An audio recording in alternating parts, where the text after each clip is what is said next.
Welcome to Cleveland Conversations. Cities need visible attractions, and every once in a while, one of these attractions takes on a level of symbolic or cultural significance that brings global attention to the vibrancy of a city.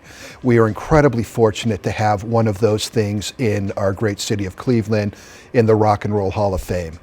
And think about this place. It advances culture, it preserves history, it drives history, it educates, it makes philanthropic contributions. And it's our great pleasure today to welcome the CEO of the Rock Hall to our program, Mr. Greg Harris. Welcome, Greg. My pleasure. Thanks for having me on. And, that's well said. Cities need these things. And we are the only Rock and Roll Hall of Fame in the entire world. And it's right here in Cleveland, Ohio. Mm-hmm. Now let's start with the most important question. Why has Iron Maiden not been inducted yet? No. That's a heck of a way to start. They've been nominated, but they just haven't gotten the votes yet. Yeah. That's the answer. Yeah, we'll get back to the process by which people are inducted a little later on. You've had a fascinating career. You've done things like open up a rare vinyl record store. You managed a performance artist. I believe the name was Ben Vaughn. Mm-hmm. You were in a leadership position at the National Baseball Hall of Fame, and now you're in your current role of leadership. Talk about what you've learned from all of these experiences, what you bring to the table from all of those experiences. Yeah, I think one of the unifying things in all those places is they're places that bring people together. In the 80s, you learned about music by hanging out in the record store. Anybody that played an instrument or was in a band came through the store, and anybody that loved it was there. Likewise, places like the Baseball Hall of Fame, they connect fans. They connect generations, they connect grandparents with kids and families, and you can hop in a cab anywhere in the country and talk about what the team's doing in that city. So these are things that connect you, and one of the most powerful connectors globally is rock and roll. Music is where we find our identity. It helps us form our worldview when we're teenagers.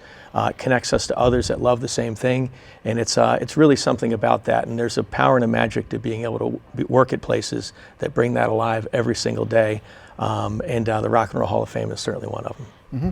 And for those who aren't familiar with the history, how did this institution end up in Cleveland? Yeah, arguably rock and roll started in a few places. And really the story is there was a group in New York that was music industry people. They started a dinner to honor their own. And that dinner was a dinner to honor the greats, and they called it the Hall of Fame dinner. And they elected people, but there wasn't a building. Things sort of caught wind that there would be a museum built somewhere. New Orleans jumped into the mix, Memphis, arguably the homes of a lot of the start of American rock and roll, Chicago, Philadelphia, New York, San Francisco. Cleveland had jumped in as well, and Cleveland had a great story about rock and roll starting here in the early 50s by the radio DJ Alan Freed from Salem, Ohio, who started playing rhythm and blues music on the radio and calling it rock and roll. Well, Cleveland also had a great tradition of concerts. The Belkin Brothers Productions brought artists here. Jimi Hendrix's first show in the U.S. is here. The Beatles came here in '64. David Bowie's first Ziggy Stardust in the U.S. is here. All these different things that really made a concert ecosystem in the great WMMS.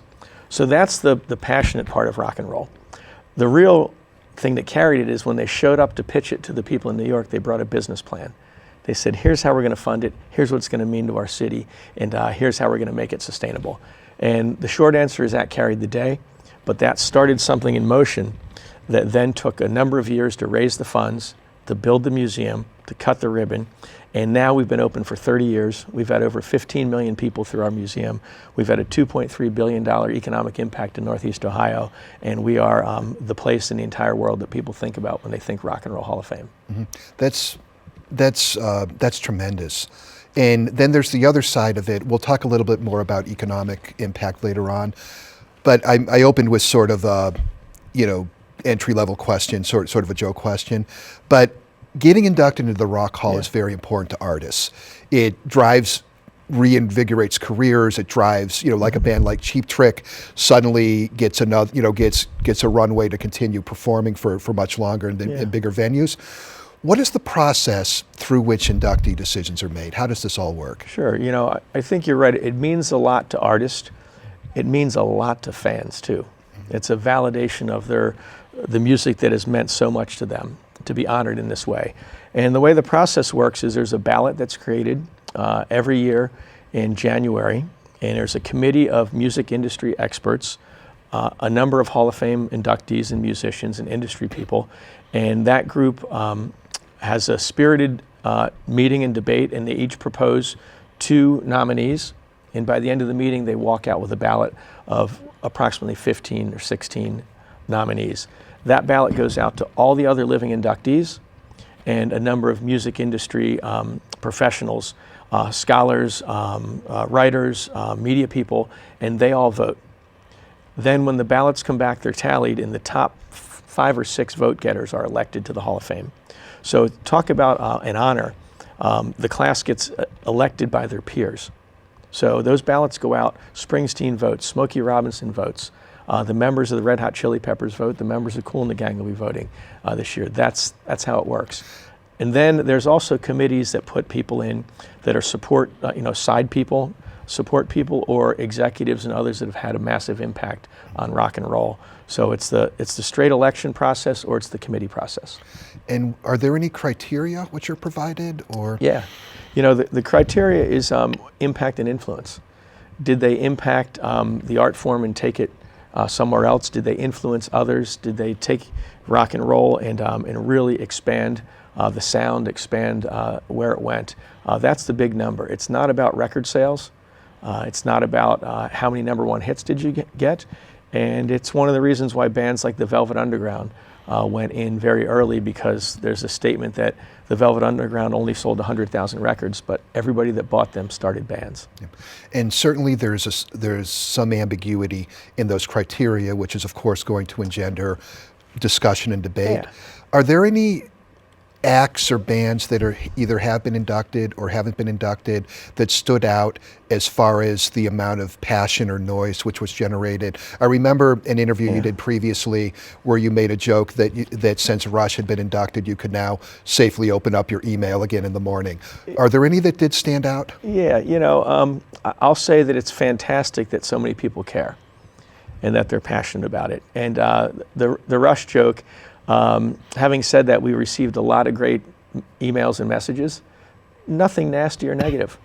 Very, very affirming, and these people care about these artists, and they've meant a lot. The music has meant a lot to them. So it happens with everybody. Everybody has an audience, everybody has fans, and those fans care. So it's pretty terrific. There have been some interesting ones recently.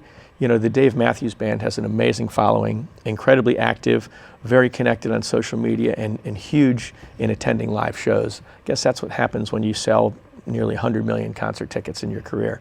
And they were nominated, and they ended up having a lot of fan support. We do something that's a fan vote that's directional. It's not really counted into the bigger picture. But their fans, unfortunately, they didn't get elected in their first time around. They were incredibly gracious about it. Next time on the ballot, they went right in, and it became a celebration. Mm-hmm. Excellent. And let's talk a little bit about what the Rock Hall does. So one important thing is gathering, preserving artifacts. How does that work? I mean, how does one end up with some of these iconic guitars, iconic T-shirts, iconic imagery? Yeah. Museums are magical places, and they frequently have artifacts that you can feel the power in those artifacts. And our place is no different. When you see there's the guitar that's actually the guitar that Eddie Cochran used in his career, and you've heard Summertime Blues or Come On Everybody, or these songs that were then copied by the Stones, copied by Hendrix, copied by The Who, all from that one guitar. There's a power to it. We also have the extreme luxury of including music in film and performance stuff and engaging things. But the way that we acquire these things, usually it's directly from the artist or directly from their family. We don't really participate in the auction market or the secondary sales market. And we are different from, say, a Hard Rock Cafe. We don't want a signed guitar to put in on a wall. We want the guitar that artist played on stage at that moment that was so important to our culture. So we collect directly from the families. A lot of artists, their moms kept stuff, and we have a good relationship with them. And artists, when they tour the museum, they see their idols, they see the people that impacted them, and then they realize, you know what, I want my stuff here next to theirs. And it's a very healthy, supportive process where we can't tell their story unless we have something from them, and they want us to tell their story, and they want us to tell it well. And are there any particular things you're actively pursuing now? We're always collecting. Right now we're working with the class of 2025, the folks that will be honored later this year at the induction ceremony, to make sure we have great things from them on exhibit. And we're taking down the things from last year's inductee exhibit. So items from Ozzy Osbourne are coming down, items from Cher, and we're going to reinstall them in other parts of the museum. But it's constantly evolving, constantly changing, and it's a great reason why people should visit us frequently. Excellent. And a second emphasis is the general area of education, community engagement, philanthropic efforts. Yeah. Talk about some of your favorite initiatives. Yeah, you know, we're an educational institution. People learn every day in our exhibits, in our programs, in our activities. It's all exposing them to art, culture, and learning.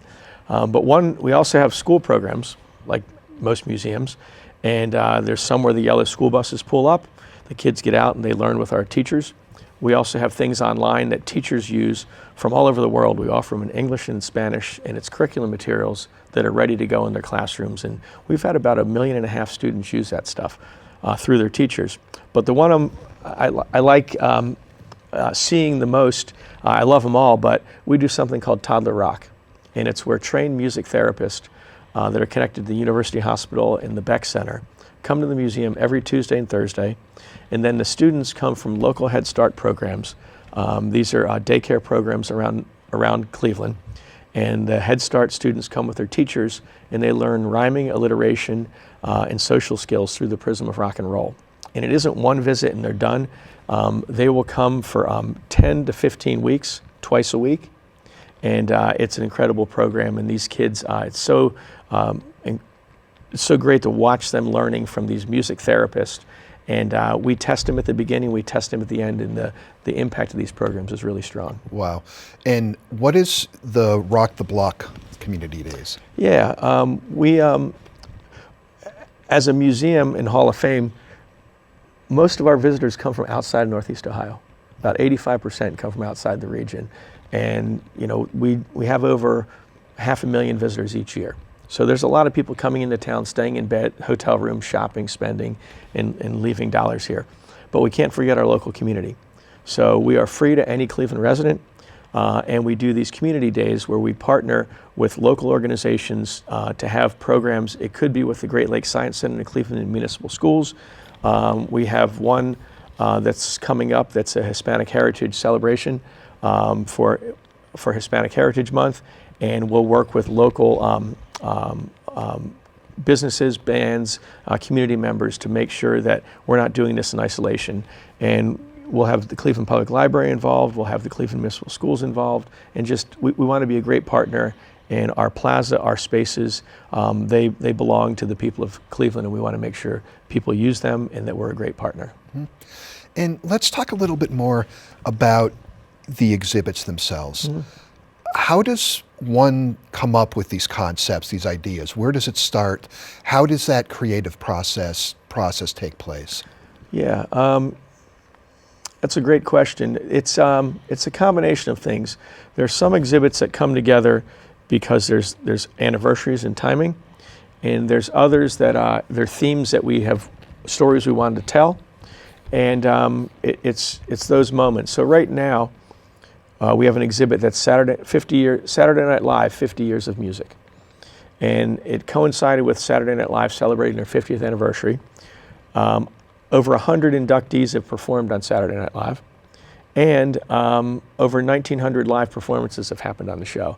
So music is a huge part of it. We worked with NBC, who has broadcast the show for those 50 years. We worked with Broadway Video, which is the company that produces the show. And we wanted to tell the story when the rest of the world was thinking about Saturday Night Live 50s, and they gave us access to all these collections that they had. So that one came together because of timing and partnerships and availability. It's open right now, by the way. It's one of the greatest exhibits we've ever done. I fall in love with each one every time we do it, and we do it better than the last. Some other exhibits come together because it's our new inductees, and we want to tell their stories, so we celebrate them each year with an exhibition. We have another exhibit open right now called Revolutionary Women in Music, and it's a time when we need to recognize that there are so many strong female figures in music today compared to 30 and 40 years ago. They're dominating the charts, they're dominating the story, and they're looking at their roots.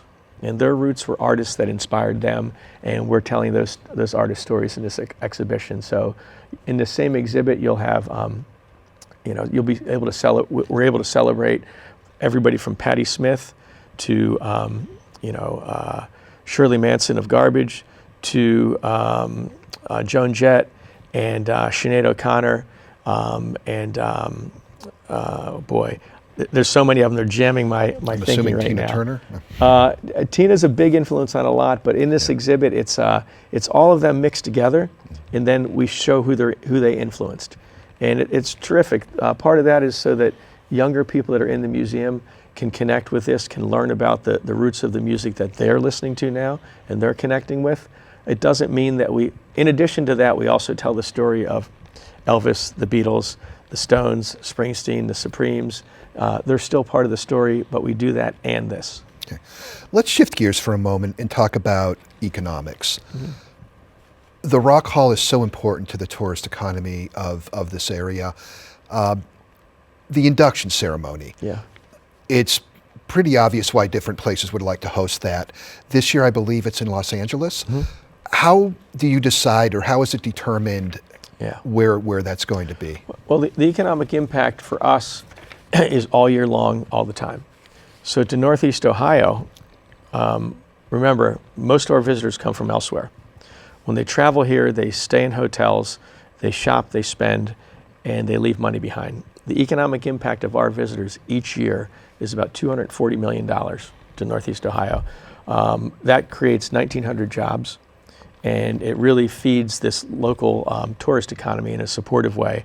We're also in the mix when Cleveland is bidding on things like the NCAA Women's Final Four, or the MLB All-Star Game, or the NBA All-Star Game, or the NFL Draft.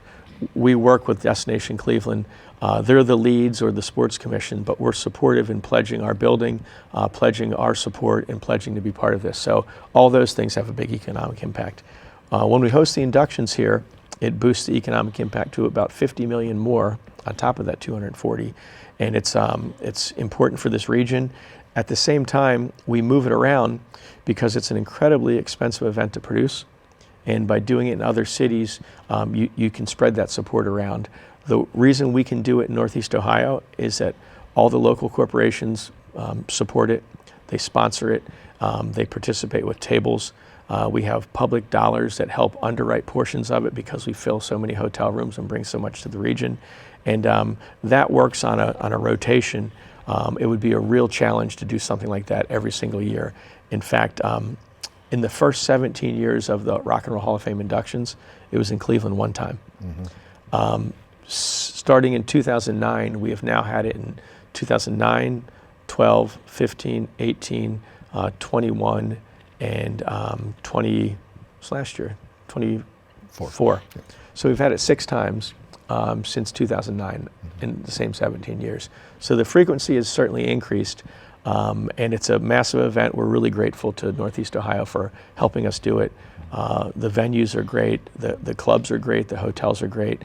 Travel and tourism through Destination Cleveland has been terrific, and the city and county have been great partners. Yeah, and plus, again, it brings more visibility to the other attractions and the other things in Cleveland as well. Mm-hmm.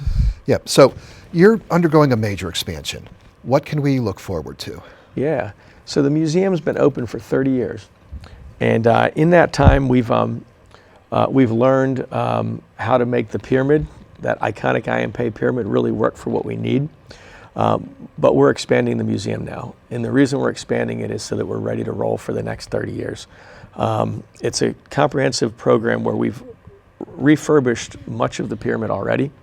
We added an immersive theater. We added a space on the second floor where visitors can play instruments and jam with each other. We added a kitchen and back of house facility. We redid our retail store. We redid our front plaza, and now we're expanding out. And in the expansion, we're building a performance venue that can be used for events and concerts.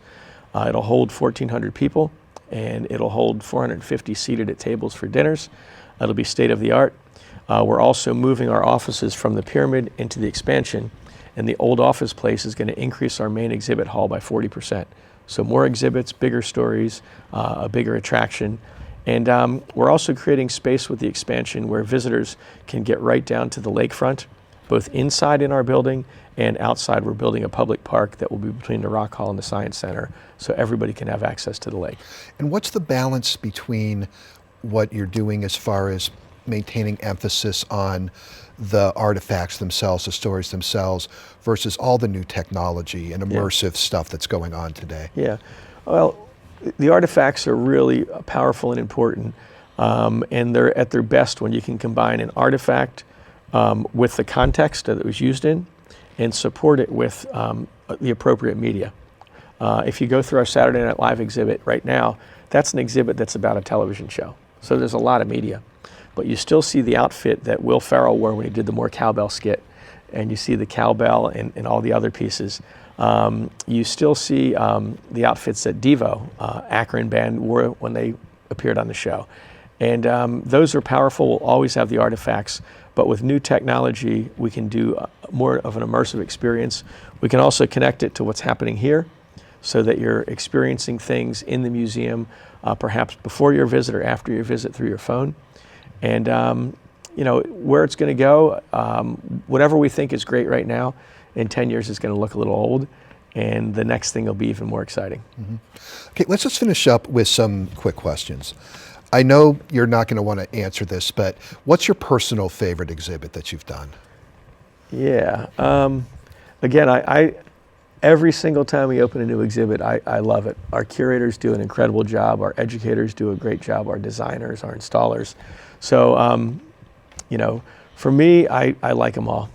Mm-hmm. And what is Greg Harris's favorite act, musical act? My favorite act, favorite band is The Clash. Mm-hmm. They came, I loved roots music, I loved rockabilly, garage rock, and then when punk rock hit, it pulled all that stuff together. And The Clash was the band that when I was a teenager helped me see sort of a bigger world and believe that that you always could be dreaming of a bigger world. Mm-hmm. So inspirational band, and I was lucky enough to see them live, and so they've been my favorite. I have a lot of other favorites though, mm-hmm. and it's, you know, music is massive, and you really you can't really limit yourself to one. And last question, what's your favorite act that performed at the Rock Hall? Wow. Who generated the biggest response? Who? It's a long list. You know, it changes. I'm a big fan of live music, so you could look at our induction ceremony in Cleveland where Ringo and Paul McCartney were together on stage in the same place they played in 1964. Was pretty cool. John Mellencamp stepping on stage when there was a party band playing at the museum and taking their instruments and giving an impromptu 5-song set was pretty great. Patti Smith, I'm a big fan of her work. She performed at our place, but it's constant. And we've done events in other cities. You know, there's too many to pick one, just too many. Mm-hmm. Okay, great. Well, we would like to thank Greg Harris for joining us today and giving us some insights both into what his tremendous organization, how it works, a little bit of the behind the scenes view of some things, as well as some insights into what's forthcoming and the many contributions which the Rock Hall makes to our great city. So thank you very much for joining us, and we hope you enjoyed Cleveland Conversations.